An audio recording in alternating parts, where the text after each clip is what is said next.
agora a apresentação do TCC para a conclusão do curso de Psicologia de Henrique de Souza Barros, com o tema Uso Excessivo de Telas na Geração Alfa, impacto biopsicossocial e eficácia na terapia cognitiva comportamental. Henrique, você tem 15 minutos, fique muito à vontade, tá bom? Ok, vai me avisando aí se eu exceder. Se você quiser, eu sinalizo quando o tempo estiver próximo. Tá ok. Tá bom? Pode ficar à vontade, estaremos atentos. Ok. Boa noite. Eu me chamo Henrique de Souza Barros. É uma honra poder defender esse estudo aqui na presença da banca examinadora, professora Adriana, professora Lorena, professor Ricardo Uriel. Também agradecer, a presença da minha família, dos meus amigos que vieram prestigiar esse momento. O tema escolhido para investigar o uso excessivo de telas na geração alfa, impactos biopsicossocial e a eficácia da terapia cognitiva comportamental. Trata-se de um tema bastante atual, bem relevante e que demonstra os desafios contemporâneos do desenvolvimento infantil. A geração alfa foi um termo criado pelo Mark McCandle, um pesquisador e sociólogo australiano que definiu como sendo essa a primeira geração do século XXI a nascer inteiramente imerso em tecnologias digitais. Os nascidos da geração alfa são entre 2010 ao final de 2024. 2010 foi o ano que se popularizou o iPhone, foi o ano que se popularizou, foi o ano que foi criado o Instagram e também foi o ano que foi lançado o filme A Rede Social. Jonathan Haidt, psicólogo social norte-americano, corrobora com as ideias de McCandle. Ele traz em seu livro A Geração Ansiosa uma de suas teses de que o período entre 2010 e 2015 houve um período de reconfiguração. O que ele quer dizer com isso?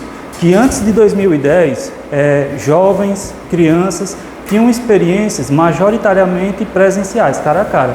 Porém, a partir de 2010 em diante, essas experiências passaram a ser cada vez mais mediadas por telefones. Inclusive na pandemia, que foi onde aumentou ainda mais. A relevância desse estudo se dá pelos âmbitos teóricos, clínicos e sociais, também pelo desenvolvimento do conhecimento científico. O estudo também é relevante pela preocupação nos prejuízos biopsicossociais e também destacar a TCC como uma ferramenta eficaz no tratamento de uso excessivo de telas.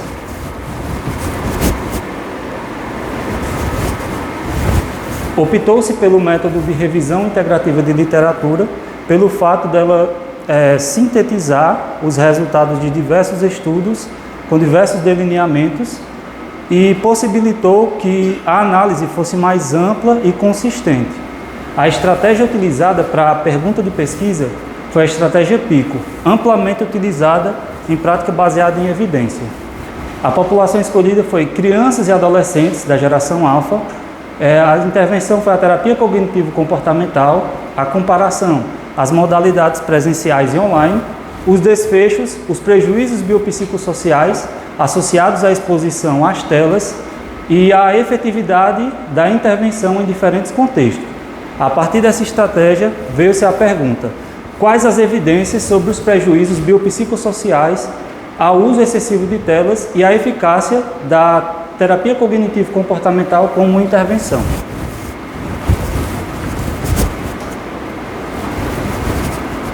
Para realizar esse estudo, foi escolhido 3 bases de dados: a Google Acadêmico, PubMed e Biblioteca Virtual de Saúde. A partir das buscas, 2.051 artigos foram identificados e, através do processo de triagem, a amostra final resultou em 12 estudos.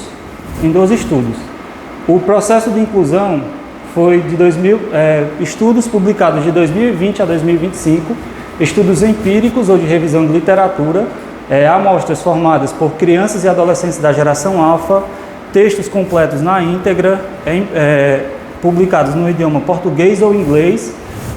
Foram excluídos estudos técnicos e tecnológicos sem implicações clínicas ou relacionais, pesquisas restritas a aspectos biológicos e intervenções da TCC que não envolvessem componentes digitais.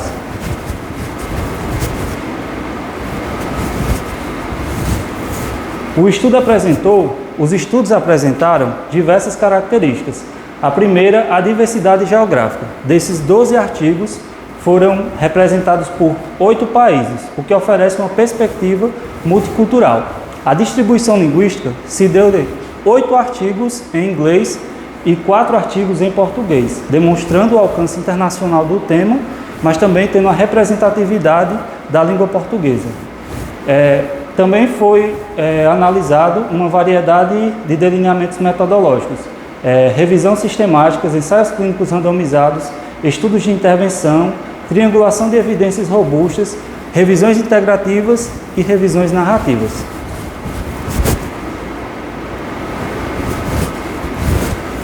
Sobre a discussão da repercussão social, a primeira infância é um período muito crítico na parte do neurodesenvolvimento.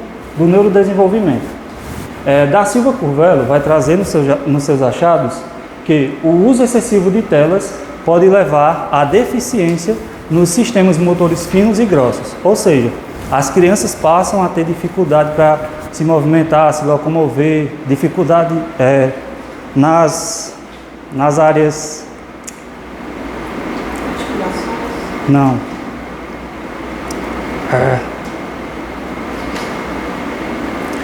Na coordenação motora fina, grossa. Da Silva também vai trazer que crianças que passam até 2 horas por dia, principalmente antes de dormir, causa prejuízos no ciclo do sono. Esses prejuízos também se refletem na redução de comportamentos pró-sociais, desregulação emocional e também despertares noturnos. Da Silva também corrobora com as ideias de Sampaio, Bilar e Hasler. Sampaio vai trazer no período pós-pandemia que houve um aumento de crianças com menos de 6 anos com uso excessivo de telas. Esse uso excessivo acarretou em prejuízos na redução da capacidade de sentir empatia, na dificuldade de resolver conflitos e aumento de solidão e desconexão emocional. Já Bilar vai trazer que no período da pandemia, no período de confinamento,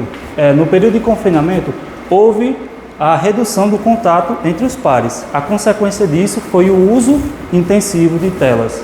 O que foi observado pelos pais, nos relatos trazidos pelo estudo de Bilar, que houve piora na autoestima e no bem-estar emocional das crianças. Hasler fala sobre a vulnerabilidade que a população infantil está suscetível aos efeitos psicológicos ao utilizar de forma intensa as telas. Ela traz que o uso excessivo causa baixa autoestima e redução de interesse em atividades físicas e maior dependência de internet. Falando sobre as discussões das alterações neurológicas, Guelai vai trazer que crianças entre 6 meses a 4 anos de idade, que passam em média 2 horas por dia em telas, corre o risco de até 6 vezes mais comprometer atraso na linguagem, comparando com crianças que têm um tempo menor de tela ou nenhum tempo de tela. O processo de aquisição da linguagem é feito através da interação. Então, como as pessoas estão cada vez mais utilizando telefones, as pessoas estão começando a se comunicar menos. Isso tem acontecido frequentemente nas casas.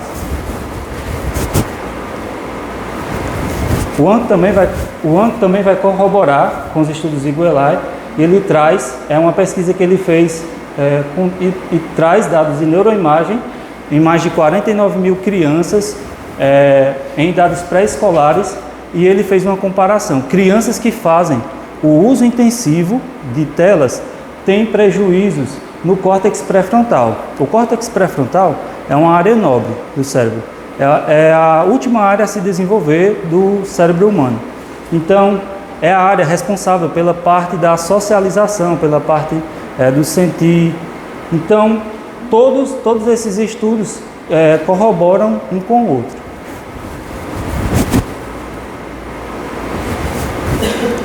Sobre as intervenções da terapia cognitivo-comportamental, foram analisados nos estudos alguns protocolos presenciais e online. Janocha fez a aplicação no ambiente clínico do protocolo Project Mais, que teve 54 participantes com queixas de uso excessivo de telas. Após esse processo de intervenção, houve melhora de 89% de melhora clínica.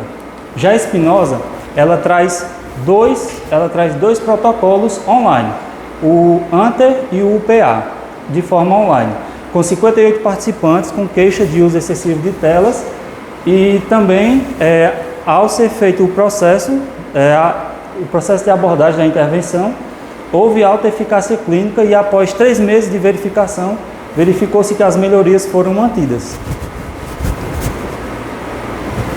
Já Lindenberg vai trazer a aplicação do protocolo Protect nas escolas, com a participação de 422 adolescentes. A partir das intervenções implementadas por ele, houve redução de 38,8% nos sintomas clínicos, redução de 27,7% na procrastinação e 90% nos índices de satisfação de uso do protocolo presencial.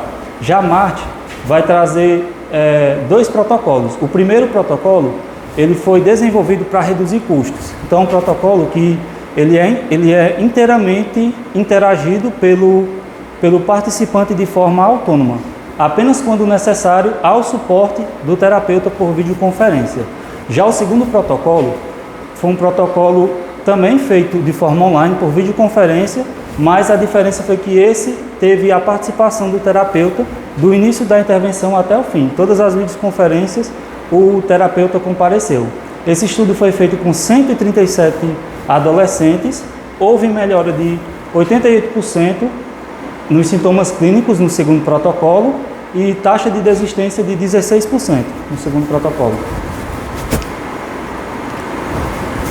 Os estudos analisados oferecem também algumas lacunas. E aí, esse campo ele é fértil para futuras pesquisas também.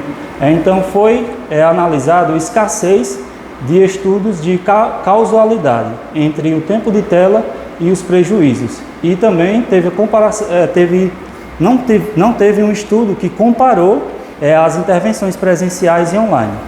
As contribuições desse estudo vêm da necessidade de ampliar as pesquisas, principalmente aqui no Brasil. Esse tema do uso excessivo de telas, pelo que eu pesquisei, eu encontrei poucos artigos, principalmente em estudos empíricos, né? E também o apoio de políticas públicas consolidadas e a criação de programas educacionais voltados à mediação parental do uso de telas. E aí, para finalizar, respondendo os 2 pontos da pergunta norteadora, o primeiro, a exposição prolongada ao uso excessivo de telas está associada a prejuízos biopsicossociais, comprometendo especialmente o desenvolvimento infantil.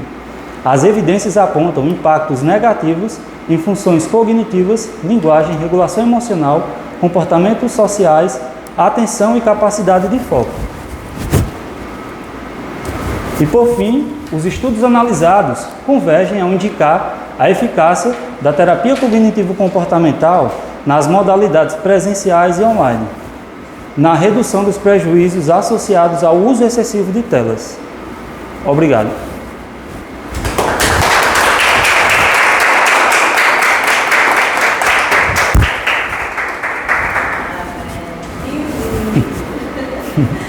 Vamos abrir agora as considerações da banca também.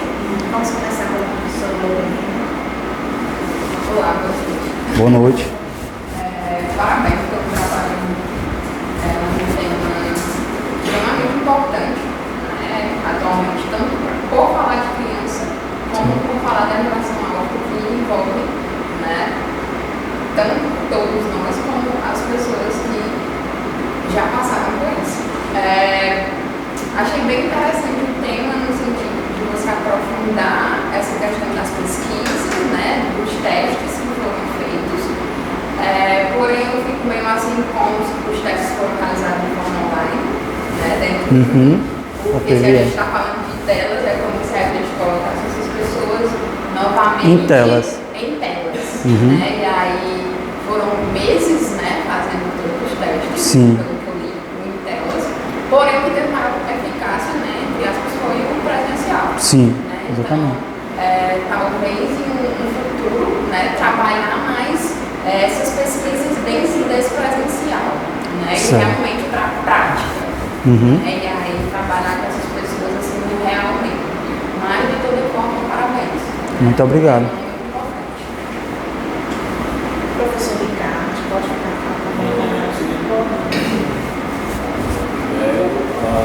eu como professor de ensino médio, adoro esse artigo, esse TCC, né? Traz um conjunto, não só do Brasil, mas um conjunto mundial, e desse efeito que as telas estão tendo nas nossas crianças, e é exatamente isso que está acontecendo. Muitas crianças não estão desenvolvendo a capacidade de falar.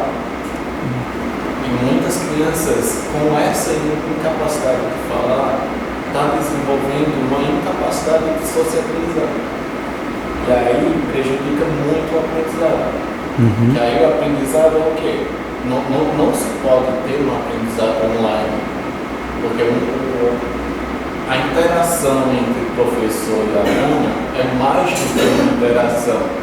É como se o aluno usasse o professor como exemplo, principalmente nos anos iniciais. Né? Então, o aluno ele usa o professor como exemplo para raciocinar e para sociabilizar mais com as outras crianças. E, além do mais, tem a parte do professor saber direito se é o caminho certo a se seguir.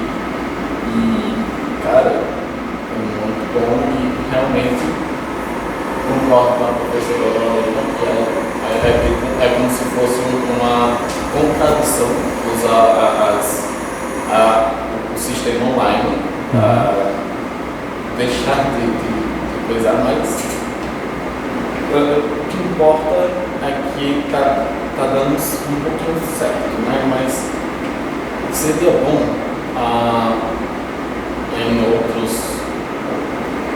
em outras oportunidades fazer um estudo dentro de sala de aula.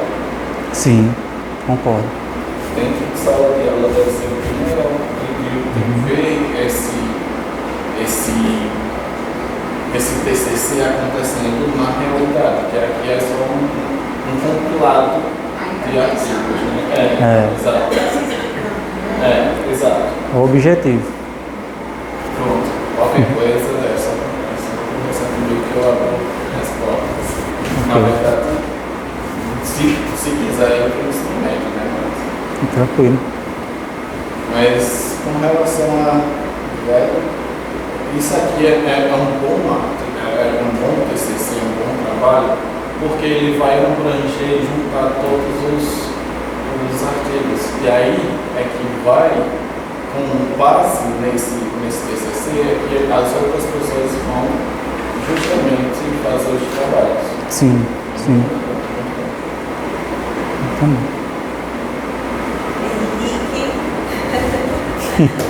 Bom, eu, enquanto psicóloga infantil, enquanto mãe, li seu trabalho várias vezes, né?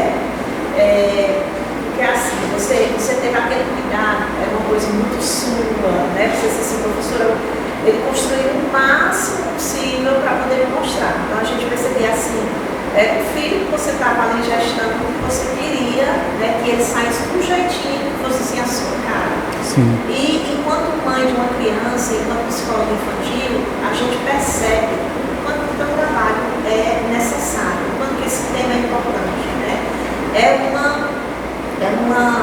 Um adoecimento que essas crianças estão tendo, de fato, seja ele físico, emocional, né? Com uso excessivo de telas. Então, se toda mãe, toda professora, todo professor, né, todo pai, ou qualquer outra pessoa que tivesse contato com crianças, trabalhasse com crianças, pudesse ver esse trabalho, seria excelente. Porque iria entender, né, muitas coisas que a gente não consegue dimensionar, se você conseguir nos explicar aqui. Então, é um trabalho que como o professor falou, né, a gente pode transformar em um trabalho de campo, em uma pesquisa de fato, aquela pesquisa bibliográfica, você levar para o mestrado, né, porque é um tema extremamente atual, fazer as publicações que precisam ser feitas, está entendendo? Porque não vão faltar pessoas interessadas em ler o seu trabalho, mais do que isso, sobretudo, necessitadas de ler o seu trabalho. Sim. Além do seu trabalho, eu quero elogiar, né, o ser humano Henrique, um estudante, né, que eu conheço há 4 anos e meio, extremamente dedicado ao curso. Quando eu vi as suas fotos, né, retratou exatamente esse homem, família, né, amigo da turma, manhã da turma à noite, né? Então entrou nas duas turmas, permanecendo amizades verdadeiras, você faz parte dos dois grupos de WhatsApp, né? Onde você transita com a maior facilidade, onde é bem-vindo por todos. Então construindo uma história linda dentro da instituição, um menino extremamente educado. Eu queria saber quem está aqui da sua família.